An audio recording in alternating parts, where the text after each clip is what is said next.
네, 코로나19 확산에 민주당이 대선 경선 일정을 연기하는 쪽으로 가닥을 잡아가고 있습니다. 다만 TV 토론을 취소한 걸 두고 일부 주자가 반발하는 모습입니다. 야권에서는 윤석열 전 검찰총장과 최재형 전 감사원장이 오늘 각각 광주와 부산을 찾는 등 보폭을 키워가고 있습니다. 두 분과 함께 이 관련 내용들 짚어보겠습니다. 권지웅 전 민주당 청년 대변인, 임승호 국민의힘 대변인 자리하셨습니다. 어서 오세요. 안녕하세요. 네, 민주당 내 대선 경선 상황부터 좀 살펴보겠습니다. 우선에 경선 일정 연기 이야기가 많이 나왔었는데 연기 쪽으로 가닥이 잡힌 것 같습니다. 다만 어느 정도 연기를 하느냐, 이 부분에 있어서는 당내에서 아직 이야기가 좀 많은 것 같은데 지금 어느 정도 좀 논의가 됐습니까? 아직 어느 정도 미룰지 확실하게 가늠하기는 좀 어려운 것 같아요. 왜 그러냐면 이것을 연기하는 이유가 코로나 상황이 되게 심각해져서이잖아요. 그리고 예. 지금 2, 3주 정도 미루려고 하는 것은 코로나가 한 2, 3주 내에는 좀 잠잠해지길 바라는 기대를 포함하고 있는 것 같습니다. 근데 지금 이 상황이 계속해서 길어진다고 하면 훨씬 더 길어질 테고 그것이 아니라고 하면 뭐 예정대로 2, 3주 정도만 미루지 않을까 싶습니다. 근데 그렇다고 해서 마냥 계속 무기한 연기를 할 수는 없는 것 아니겠습니까? 네. 그 마지노선이라는 게 있을 것 같아서요. 뭐 지금은 사실은 추석이나 아니면 예. 국정감사 하기 전에 이제 연기 대선 경선을 마무리하려고 하고 있어요. 왜냐하면 국정감사가 이루어지게 되면 아무래도 당내에 있는 많은 구성원들이 국정감사에 집중해야 되기 때문이죠. 네. 근데 이제 그렇게 될지 안 될지는 아직 판단하기는 좀 섣부른 것 같습니다. 여러 가지 요인들을 고려하고 있겠습니다만 그중에서 추석 밥상머리 민심에 대한 화두를 던지는 차원에서 추석 이후로 미루지 않겠느냐 이런 분석도 있는 것 같습니다. 어떻게 전망하십니까? 글쎄요, 뭐 지금 코로나 국회 방역 때문에 민주당 측에서는 한 3주 정도 예상을 하고 있는 것 같은데 저도 이제 권 대변인께서 말씀하신 것처럼 3주 정도가 최대라고 봅니다. 예. 다만 이제 추석 민심에 있어가지고 민주당도 그렇고 저희 국민의힘도 그렇고 어느 정도 이 대선 후보 라인에 대해서 어느 정도 결정이 되어야 국민들께서도 이제 추석에서 이런 대통령 후보에 대한 논의가 충분히 이루어질 수 있기 때문에 네. 추석 전에는 좀 정리가 되지 않을까 생각하고 있습니다. 아, 오히려 추석 이후로 하는 것이 아니라 추석 전에 민주당 내 경선 일정이 마무리될 것이다. 이렇게 전망하신다는 겁니까? 개인적인 생각으로는 그렇습니다. 알겠습니다. 경선 일정은 그런데 경선 일정이 연기되는 게 확정되기도 전에 TV 토론이 취소된 부분을 두고 후보 측에서 반발하는 목소리도 나오고 있습니다. 일부에서는 뭐 특정 후보를 의식한 게 아니냐 이런 비판도 있고 TV 토론이야말로 비대면으로 국민과 소통할 수 있는 가장 좋은 방법인데 적절하지 않다 이런 목소리도 있는데요. 어떤 의견이십니까? 그러니까 이제 경선을 치르는 것을 중심으로 생각하면 그런 주장을 할 수도 있는 것 같아요. 근데 이제 이 경선을 미룬다고 하는 건 어떤 거냐면 그냥 단순히 대면을 조금 적게 하겠다가 아니라 국가를 운영하는 당으로서 그러니까 코로나 방역에 더 에너지를 쓰겠다는 게 저는 핵심이라고 생각합니다. 그러면 이제 TV 토론을 한다고 하는 건 여전히 거기에 많은 에너지를 써야 되는 거예요. 근데 그렇게 하지 말고 지금 현역 후보 중에서 현역으로 도지사도 있고 그리고 현역 의원도 있고 그리고 그 캠프에는 당의 선출직 공무원들이 많이 있습니다. 예. 그러니까 그래서 TV 토론이 정상적으로 운영된다고 하면 아무래도 코로나에 에너지를 쓰기가 좀 어려워지는 것이죠. 저는 그래서 그런 면에서는 많은 일정을 좀 미루고 한 2, 3주 내에 어쨌건 집중해서 이 문제를 한번 풀어보려고 노력하는 거지 않습니까? 그래서 거기에 좀 성과가 나게 하는 게 더 더 좋은 일이지 않나 싶습니다. 그러니까 방역을 생각했을 때는 TV 토론이 그닥 뭐 피해를 주는 건 아니지만 네. 관심이나 모든 집중을 코로나19에 투여하기 위해서는 지금 경선을 좀 미뤄두는 것이 맞다. 그런 차원에서 필요한 네. 것이다. 이런 의견이신 거네요. 아무래도 그러니까 이게 공무원들 그러니까 정무직 공무원이 아닌 일반직 공무원 분들이 일을 하시지만 정무직 공무원이 거기에 같이 에너지를 쓰고 하는 것과 아닌 것은 사실은 다릅니다. 예. 그래서 그런 부분까지도 다 집중하는 게 더 네, 좋지 않을까 알겠습니다. 싶습니다. 임 대변인 의견은 좀 어떠신가요? 선관위 측에서는 국회 방역을 이유로 TV 토론을 취소했다라는 입장인데 국회 방역과 지금 TV 토론회가 무슨 연관관계가 있는지 저는 개인적으로 조금 의문을 들 수 있는데 사실 이 민주당 측에서 이 TV 토론을 자주 진행하고자 했던 이유도 코로나 상황에서 이 대면 접촉이 어렵기 때문에 TV 토론을 많이 하자라고 주장을 했거든요. 그러한 상황에서 방역 상황이 조금 집중해야 된다고 TV 토론을 취소한다는 것은 이낙연 후보 측에서는 지금 지지율이 좀 상승세를 탄 상황에서 충분히 좀 불만을 가질 수 있지 않나라고 개인적으로 생각합니다. 알겠습니다. 후보들 지지율 추이를 좀 보겠습니다. 먼저 여론조사 결과 한 장이 있는데요. 보면서 질문을 드려볼게요. 리얼미터 여론조사 결과입니다. 지금 여야 할 것 없이 모든 후보들, 모든은 아니지만 어떤 상위권에 있는 후보들의 여론조사 추이가 나오는데 일단 여당 내에서 경선을 하고 있는 후보들만 본다면 이재명 후보가 1위고 이낙연 후보가 2위입니다. 근데 그 추이가 굉장히 지금 이낙연 후보의 상승세가 가파른 부분이 주목할 부분인 것 같은데 일단 이렇게 상승세가 가팔라지고 있다는 건 어떤 요인이 크게 작용했다고 보세요? 사실 처음에 이낙연 후보께서 그 지지율이 높았던 건 되게 안정적인 리더십이었습니다. 그러니까 되게 강한 질문도 되게 온화하게 대답하는 어떤 모습, 그리고 총리로서의 안정적 모습이 지지율의 내용이었는데 사면 발언을 할 때쯤부터 이것이 좀 떨어졌던 것 같아요. 당 대표 시절에요. 네. 예. 근데 이제 최근에 이제 다시 경선이 본격화되면서 이낙연 후보의 강점들이 잘 드러나면서 이 지지율이 좀 오른 게 아닌가 싶고요. 근데 민주당 경선 차원에서 볼 때 저는 이런 좀 역동성은 긍정적인 것이라고 보여집니다. 그러니까 아무래도 이 지지율 변화가 있는 것과 없는 것은 그 캠프에 생동감을 주는 데는 완전히 다른 영향을 미치거든요. 예. 그래서 그런 면에서는 좀 더 많은 분들의 관심을 끌게 된 게 아닌가 싶습니다. 그럼 TV 토론에서 이낙연 후보가 어느 정도 본인의 강점을 발휘했다. 그게 지지율 상승의 요인이었다. 이렇게 본다는 말씀이신가요? TV 토론도 포함되는 것 같고요. 근데 그 사이사이에 계속 메시지들이 있었지 않습니까? 토론 말고도 그런 것들이 다 누적돼서 그런 영향을 미쳤다고 생각합니다. 예. 임 대변인께서는 이낙연 후보의 지지율 상승 요인 어떤 부분이 가장 크다고 보십니까? 저는 개인적으로 이낙연 후보 자체의 개인기보다는 외부적인 요소가 좀 작용했다라고 보는 게 두 가지 요소를 꼽고 싶은데요. 첫 번째는 이재명 리스크가 저는 작용했다라고 봅니다. 이재명 지사가 이제 경선을 치르는 과정에서 과거의 어떤 욕설 문제라든지 사생활 문제가 다시 한번 조명을 받으면서 과연 이 후보가 최종적으로 대선 후보가 됐을 때 대선을 승리할 수 있겠냐에 대해서 민주당 당원들의 의구심을 들 수 있을 것 같다라는 생각이 들었고요. 그리고 두 번째로는 친문 지지층 내에서 사실 이재명 지사가 그렇게 지지를 받는 후보가 아닙니다. 그렇기 네. 때문에 이 친문 지지층 사이에서의 어떤 투표의 결집이 이낙연 후보를 중심으로 결집하는 것이 아닌가라는 생각이 듭니다. 이재명 리스크라고 얘기를 해주셨는데 그럼 이낙연 후보의 상승률은 지지율은 올라가고 있는데 이재명 후보도 내려간 건 아니거든요. 근데 그러면 그 지지율이 어떻게 좀 이동을 했다고 이해를 해야 되는 겁니까?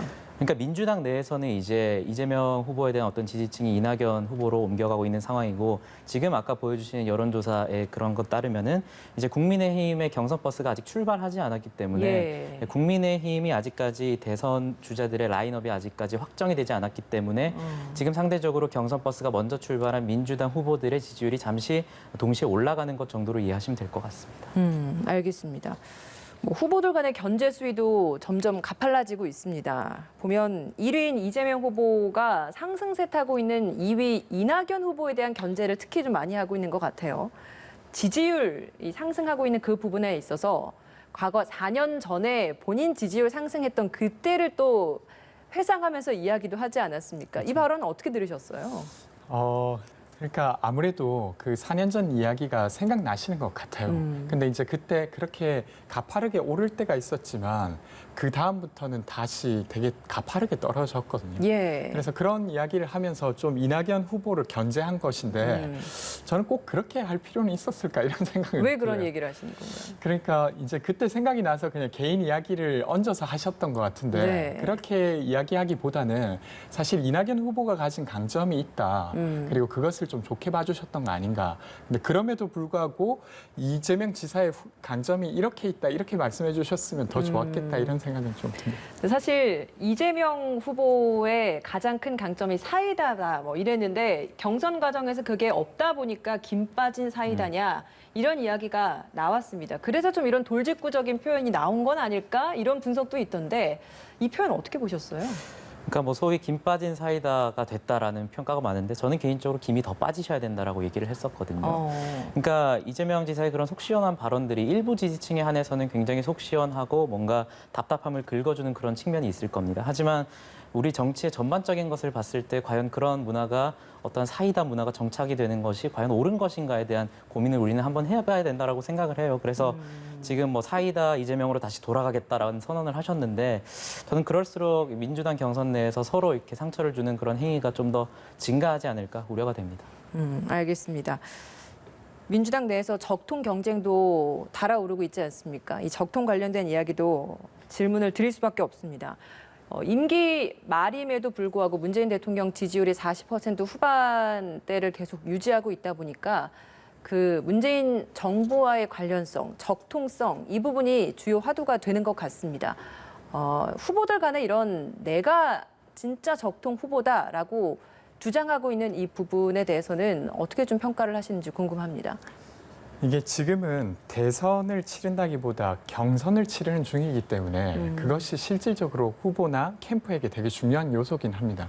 근데 그것을 너무 직접적으로 구애하는 건 저는 조금 유치해 보이긴 합니다. 그러니까 실질적으로 이게 친소관계에 따라 지지가 영향을 받기는 하지만 사실은 이제 친문이라고 불리는 지지층들도 이 리더가 민주당의 가치를 잘 구현할 수 있는가 아닌가를 보고 지지를 하는 것이지 그 전에 문재인 후보와 가까웠다 아니다라고 하는 것으로만 판단하지는 않을 거라고 생각해요. 근데 너무 거기에 집착하는 모습은 약간 좀 유치해 보일 수 있다고 생각합니다. 그래서 저는 근데 그것을 좀 넘어서는 걸로 아마 민주당 지지자들이 최종 결정을 할 거라고 생각합니다. 그걸 넘어서는 걸로 선택을 한다? 그게 어떤 의미입니까? 그러니까 단순히 문재인 현 대통령과 누가 더 가까운가로 결정하는 것이 아니라 누가 민주당의 가치를 구현할 수 있는 자인가로 결정할 거라고 봅니다. 근데 그럼에도 불구하고 후보들이 이 부분을 강조하는 건 당원들의 표심이나 그 경선에서의 유리한 점이 있기 때문이 아닐까라는 생각이 드는데요. 어떻습니까? 특히 뭐 이재명 지사 같은 경우에 최근 문재인 대통령의 아들에 대한 어떤 언급을 한다든지 아니면 조국 추미애 전 장관에 대한 언급을 한다든지 이러면서 본인도 이제 친문 지지층 내에서 자신이 열세라는 걸 알기 때문에 이런 식으로 구애를 하고 있는 거거든요. 근데 권 대변인께서 말씀하신 대로 이 문화는 저는 사라져야 된다라고 봅니다. 이 문화는 뭐 비단 지금 민주당 경선에서의 문제가 아니라 사실 국민의힘 같은 경우에도 과거 박근혜 대통령 시절에 뭐 친박 관련해서 뭐 박근혜 대통령의 정신을 이어받다 뭐 이런 사실 캠프가 되게 많았거든요. 그런 선거운동이 많았기 때문에 이제는 말씀하신 대로 우리 국민들의 어떤 정치 인식이라든지 그런 것이 과연 지금 대통령과 가깝다는 이유로 표를 던져준다? 저는 이것은 이러한 문화는 이제 끝났다고 보고 민주당도 그렇고 국민의힘도 그렇고 이번 경선 과정에서는 정말 정책과 비전으로 한번 승부해보자라는 말씀을 드리고 싶습니다. 알겠습니다. 여권 상황을 봤고요. 이번에는 야권 상황을 좀 보겠습니다. 앞선 여론조사 표가 있었는데 그 CG를 보면서 다시 한번 질문을 드릴게요. 이번에는 야권 지지율을 좀 보면 좋겠습니다. 윤석열 전 검찰총장 그리고 최재형 전 감사원장, 홍준표 의원 이렇게 3명이 차기 대선 주자 선호도 중에서 상위권에 올라 있는데요. 그중에 1위는 여전히 윤석열 전 검찰총장입니다. 그런데 지지율이 하락세입니다. 이 4주차 그러니까 6월 4주차 때에 비해서 7월 2주차 때를 보면 지지율이 내려가고 있는 이 부분 어떤 요인이 역시나 가장 크게 작용했다고 보십니까? 저는 한 두 가지 요소가 있는 것 같은데요. 하나는 그 이제 윤석열 후보가 가지고 있는 약점을 보완하시지 못한 것 같아요. 그러니까 원래부터 정치인이 아니었기 때문에 가질 수 있는 약점이 있습니다. 예를 들면 국정을 어느 방향으로 운영할지에 대해서 아무도 모르지 않습니까? 그러니까 검찰이었지 행정부의 수장이었던 적이 한 번도 없었기 때문에. 근데 그것이 궁금했는데 그것이 궁금했던 것에 대해서 일정 정도 구체적인 답을 주기 시작했어야 되는데 청사진을 내놓지 못했다. 그 시기마다 되게 모호하게 계속 이야기를 했던 거죠. 그러니까 사람들이 비전이 없는 게 아닌가? 라는 의심까지도 하게 되면서 지지율이 떨어진 게 있고 두 번째로는 사실은 윤석열 후보는 적폐청산을 기치로 내걸고 이제 후보로서 시작했습니다. 근데 웬걸 자신의 가족 그러니까 이건 제가 사생활에 대한 이야기가 아니라 가족의 범죄 혐의와 관련된 의혹들이 계속 불거져 나오고 최근에는 대변인으로 임명했던 자조차도 사실 금품수수 의혹이 있어서 그것 때문에 사퇴한 것이라고 지금 조금씩 확인되는 듯한 보도들이 나오고 있습니다. 그러다 보니까 되려 자기 성찰은 하지 않고 누군가는 잘못됐다고 말하는 사람, 이런 이미지를 좀 갖게 되면서 지지율이 좀 떨어지고 있는 게 아닌가 싶습니다. 청사진은 그러면 왜 아직까지 내놓지 않고 있는 거라고 보세요? 그러니까 내놓지 못하는 겁니까? 저는 그러니까 예를 들면 정치도 이런 건데요. 그냥 단순히 어떤 몇 줄의 글 같지만 거기에 대한 확신이 있어야 그 말을 구체적으로 할 수 있습니다. 예를 들면 최근에 김동연 아직 출마는 안 하셨지만 김동연 전 총리 같은 경우는 그 사람의 말을 들어보면 국가를 어떻게 운영하고 싶다는 게 조금씩 그려집니다. 그럼 거기에 대해 찬반이 있을지언정 저렇게 하고자 하는 거구나라고 이해할 수 있는데 지금 윤석열 후보는 거기에 대한 공부가 조금 부족하신 것 같아요. 그러니까 자기 확신이 없으니까 거기에 대해서 비전을 구체적으로 설명하고 전달하지 못하고 있는 게 아닌가 싶습니다. 청사진이 아직은 없는 것 같다, 뭐 이런 평가이신 것 같은데. 저는 좀 함부로 그렇게 말하기는 어려운데 예. 약간 그런 게 아닌가 하는 생각도 좀 듭니다. 알겠습니다. 어떻습니까? 저는 뭐 윤석열 총장 관련해서 가족 문제를 언급해 주셨지만 물론 예. 그 문제에 대해서는 윤석열 총장도 그 문제에 관련해서는 법의 적용 기준은 평등해야 된다라고 분명히 선을 그으셨고 과연 그 과정에서 윤석열 총장이 어떤 이권 개입이 있었냐를 저는 지켜봐야 된다라는 입장이고요. 사실 이 문제 같은 경우에는 저는 당원들과 국민들의 피로감이 분명히 쌓였다라고 생각을 해요. 또 이게 최재형 원장이 이번에 입당을 하면서 또 비교가 되고 있는 부분이 있고 3월에 이제 윤석열 총장이 사퇴를 한 이후에 이제 4개월, 5개월 정도가 지나가는데 이제는 저도 권 대변인께서 말씀하셨듯이 뭔가 자신의 비전을 내고 정책을 만들 시기라고 생각하는데 뭐 아직까지 진중권 교수나 뭐 반기문 총장이나 어떤 유명인들을 만나러 다니는 그런 모습이 국민들과 당원들로 하여금 언제쯤 이런 청사진과 비전을 내놓나라는 의문점을 들게 했다는 점에서 이 표심이 조금 이동하고 있는 것 같습니다. 그럼 역시나 같은 질문으로요. 청사진은 왜 아직까지도 못 내놓고 있다고 보십니까? 저는 뭐 윤석열 총장의 비전이 부족하다라고 생각은 하지 않고요. 예. 아직 그분 윤석열 총장께서 각종 인터뷰를 보면은 여전히 공부 중이다라는 언급을 굉장히 많이 하시거든요. 그래서 조금 신중한 태도를 가져가고 있는 것 같긴 합니다. 하지만 저도 개인적으로는 이제는 그 공부의 그 과정에서 벗어나서 자신의 메시지와 자신의 목소리를 내놓는 것이 조금 합당하지 않을까라고 생각합니다. 그러면 입당 시기나 이런 부분에 있어서 다소 지금 늦었다라고 판단을 하시는지요? 최재형 전 감사원장과 비교가 되는 부분에 있어서 국민들이 조금 늦을 수도 있겠다라는 판단은 충분히 할 수 있을 것 같고 네. 하지만 뭐 국민의힘의 어떤 그 경선 버스는 언제든지 활짝 문이 열려 있기 때문에 결심을 하시면 빨리 탑승하시는 게 낫지 않을까라는 말씀만 드리겠습니다. 최근에 행보를 보면 외연을 좀 확장하려는 그런 시도들이 많이 있지 않습니까?